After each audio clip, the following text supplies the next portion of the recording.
दोस्तों, आप और हम जैसे लगभग सभी लोग अपनी मंजिल तक पहुंचने के लिए अक्सर ही बस, ट्रेन और हवाई जहाज का सफर तय करते हैं और इस सफर को सुहाना बनाते हैं इस सफर में मिलने वाले खूबसूरत नजारे, जिन्हें देखकर हमारे दिल में एक अलग ही उमंग जागने लगती है।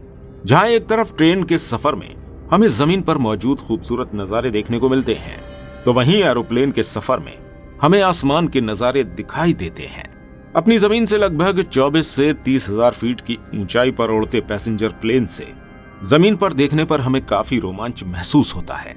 लेकिन दोस्तों, आज हम आपको एक ऐसे प्लेन की कहानी सुनाने जा रहे हैं जिसका रोमांच कब दहशत में बदल गया, ये पता ही नहीं चल पाया।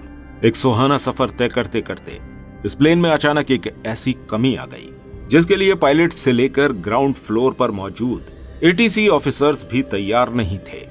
आज हम आपको एक ऐसे प्लेन हादसे के बारे में बताने जा रहे हैं जिसे सुनने के बाद आपको शायद प्लेन में सफर के नाम से डर महसूस होने लगे। ये स्टोरी काफी इंटरेस्टिंग होने वाली है, इसलिए आप इसे आखिर तक जरूर देखिएगा। ये कहानी है उस फ्लाइट की जो आधी रात के समय में अटलांटिक ओशन के ऊपर से पूरे 7 घंटे का सफर तय करके अपनी मंजिल की तरफ पहुंचने वाला था।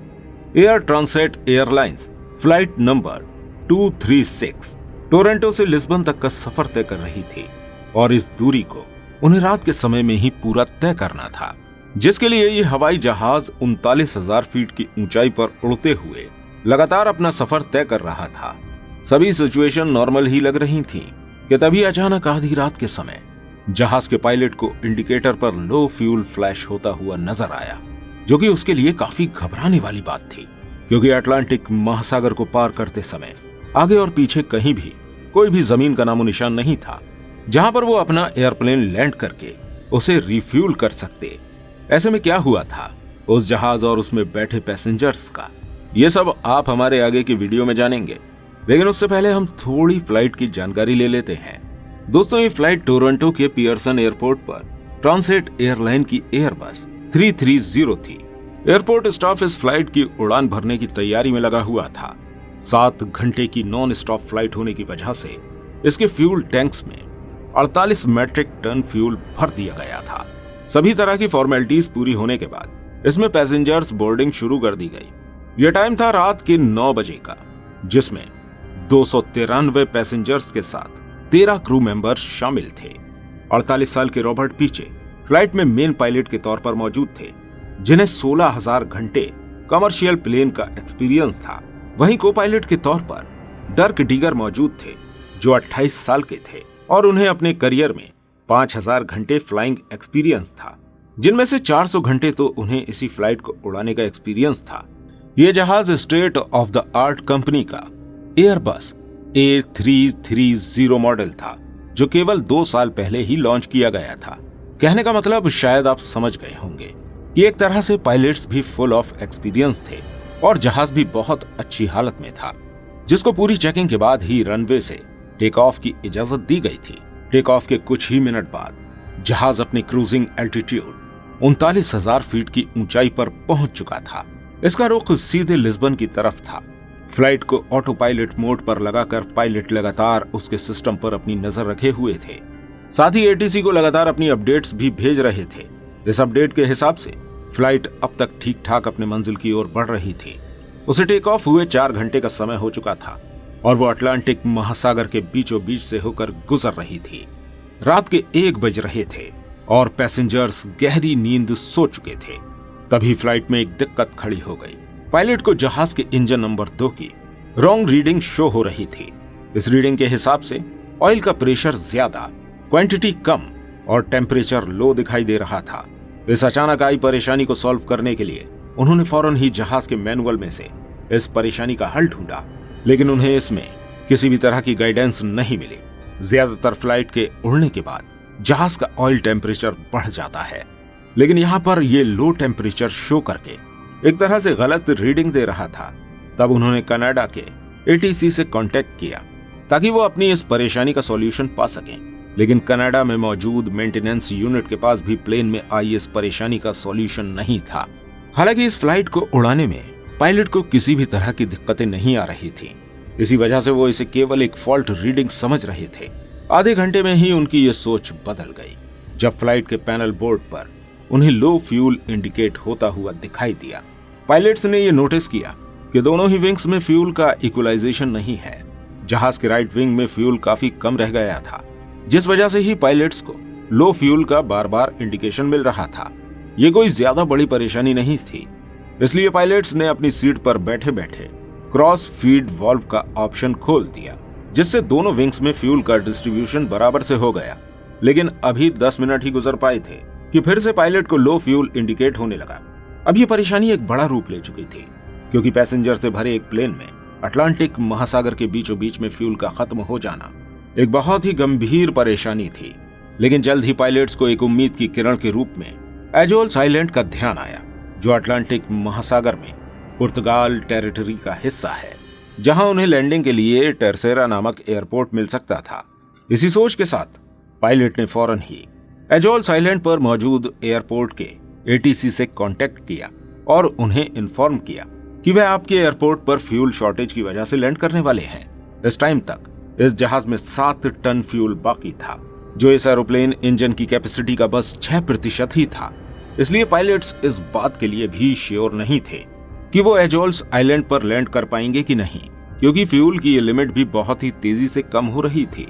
पायलट ये जानने के लिए परेशान थे कि आखिर फ्यूल में इतनी तेजी से कमी होने की वजह क्या है। पायलट्स ने सोचा कि यकीनन कहीं न कहीं से फ्यूल लीकेज हो रहा है, जिसको कंफर्म करने के लिए उन्होंने अपने क्रू मेंबर्स को विंग के ट्रेलिंग एज पर जाकर चेक करने के लिए कहा। लेकिन उन्हें वहां पर अंधेरे की वजह से कुछ भी नजर नहीं आया। कैलकुलेशन करने पर उन्होंने पाया कि उनके पास केवल 25 मिनट का फ्यूल ही बाकी था, जिससे एयरपोर्ट तक पहुंचना अभी नामुमकिन लग रहा था। वहीं मेंटेनेंस यूनिट की तरफ से फ्लाइट को फ्यूल लीकेज कंफर्मेशन के लिए फ्लाइट को 39,000 फीट की ऊंचाई से 20,000 फीट ऊंचाई तक लाने को कहा गया। लेकिन पायलट ने उनके इस इंस्ट्रक्शन को मानने से मना कर दिया, क्योंकि यहाँ पायलट का मानना था कि अगर वो जहाज को इतनी नीचे लेकर आते हैं और फ्यूल लीकेज कंफर्म हो जाता है, तो उनके पास दोबारा से जहाज ऊंचाई पर ले जाना नामुमकिन होगा, जिस वजह से वो फ्लाइट ग्लाइडिंग का ऑप्शन भी हाथ से खो देंगे। कुछ ही टाइम में जहाज के राइट इंजन में आग लग चुकी थी, जिससे पैसेंजर में भी अफरा तफरी मची हुई थी। जहाज में अब केवल 4 टन फ्यूल ही बाकी रह गया था। एक इंजन के खराब हो जाने के बाद जहाज नीचे की तरफ जाने लगा था, लेकिन जहाज अभी भी एयरपोर्ट से लगभग 250 किलोमीटर की दूरी पर था। तभी जहाज का लेफ्ट इंजन भी फुल थ्रस्ट पर चलने की वजह से जलने लगा और अब जहाज पूरी तरह पायलट के कंट्रोल से बाहर होकर अटलांटिक ओशन के ऊपर ग्लाइड करने लगा था। इंजन के बंद हो जाने के बाद जहाज का सारा सिस्टम अपने आप ही बंद हो गया था, लेकिन ऑटोमेटिक टरबाइन इंजन के ऑटोमेटिक स्टार्ट हो जाने की वजह से बस इतनी ही इलेक्ट्रिसिटी प्रोड्यूस हो पा रही थी, जिससे जहाज के कॉकपिट में लगी खास इक्विपमेंट चल पा रहे थे। उधर एयरपोर्ट अभी 120 किलोमीटर दूर था। वहीं एरोप्लेन 30,000 फीट तक नीचे उतर आया था। इस जहाज को बस ग्लाइडिंग के ऑप्शन से ही एयरपोर्ट तक पहुंचाया जा सकता था, लेकिन दूसरी तरफ अगर ये दूरी जहाज तय नहीं कर पाया तो शायद पानी में ही लैंडिंग कराई जा सकती थी, जो पैसेंजर की जान के लिए बेहद खतरनाक हो सकती थी, क्योंकि अटलांटिक महासागर जैसे ठंडे पानी में उतरने के बाद उन सभी पैसेंजर्स की हाइपोथर्मिया की वजह से मौत हो सकती थी। अगले 15 मिनट में जहाज में बैठे पैसेंजर की किस्मत का फैसला होने वाला था। या तो जहाज अटलांटिक महासागर में डूबने वाला था या फिर एयरपोर्ट पर लैंडिंग करने वाला था। एयरपोर्ट से केवल 15 किलोमीटर दूरी पर भी जहाज का एल्टीट्यूड 13,000 फीट था, जबकि इस दूरी पर जहाज का एल्टीट्यूड 3,000 फीट का होना चाहिए था। इस टाइम अगर जहाज को नोज डाइव कराई जाती तो इससे उसके नीचे जाने की स्पीड बहुत तेज हो सकती थी, जिससे क्रैश लैंडिंग होने के बहुत ज्यादा चांसेस थे। ऐसे में पायलट ने समझदारी दिखाते हुए जहाज को एक 360 डिग्री का गोल चक्कर लगाकर उसके एल्टीट्यूड को कम किया। इस गोल चक्कर के बाद अब जहाज का एल्टीट्यूड 5,000 फीट तक पहुंच गया था, जबकि दूरी वहीं की वहीं थी। एल्टीट्यूड को और कम करने के लिए पायलट ने जहाज को एक एस टर्न भी दिया, जिससे जहाज की दूरी रनवे से बढ़ गई और इसका एल्टीट्यूड धीरे धीरे कम होता गया। अब जहाज रनवे पर लैंडिंग के लिए तैयार था, लेकिन ये कोई आम लैंडिंग नहीं होने वाली थी, क्योंकि इस जहाज के पास न फ्लैक्स थे और न थ्रस्ट पैदा करने वाला इंजन, जो इसकी लैंडिंग को आसान बना देता। पायलट ने बहुत ही सतर्कता से प्लेन को रनवे पर लैंड कराया, जिससे एक तेज झटका पैसेंजर्स को लगा। साथ ही 12 में से 8 टायर भी बस्ट हो गए और प्लेन रगड़ता हुआ काफी दूर तक जाकर आखिरकार रुक ही गया। जिसकी वजह से प्लेन की लैंडिंग गियर्स में आग लग गई, जिससे वहां मौजूद पहले से तैयार रनवे स्टाफ ने फौरन ही उस आग को बुझा दिया और पैसेंजर्स को सलामती के साथ बाहर निकाल लिया गया। तो इस तरह दोस्तों सक्सेसफुली लैंडिंग करने के बाद इन दोनों ही पायलट्स को सुपीरियर एयरमैन अवार्ड से भी नवाजा गया। साथ ही में फ्लाइट 236 इतिहास में पहली और आखिरी ऐसी फ्लाइट दर्ज की गई जो सबसे ज्यादा समय बिना ईंधन के आसमान में रही हो। उम्मीद है दोस्तों आपको ये वीडियो पसंद आई होगी। अगर आपको ये वीडियो अच्छी लगी हो तो इस वीडियो को लाइक और शेयर जरूर कीजिएगा और ऐसी और वीडियोस देखने के लिए हमारे इस चैनल को सब्सक्राइब करना बिल्कुल मत भूलिएगा। मिलते हैं आपसे अगली वीडियो में, तब तक अपना बहुत सारा ध्यान रखिएगा।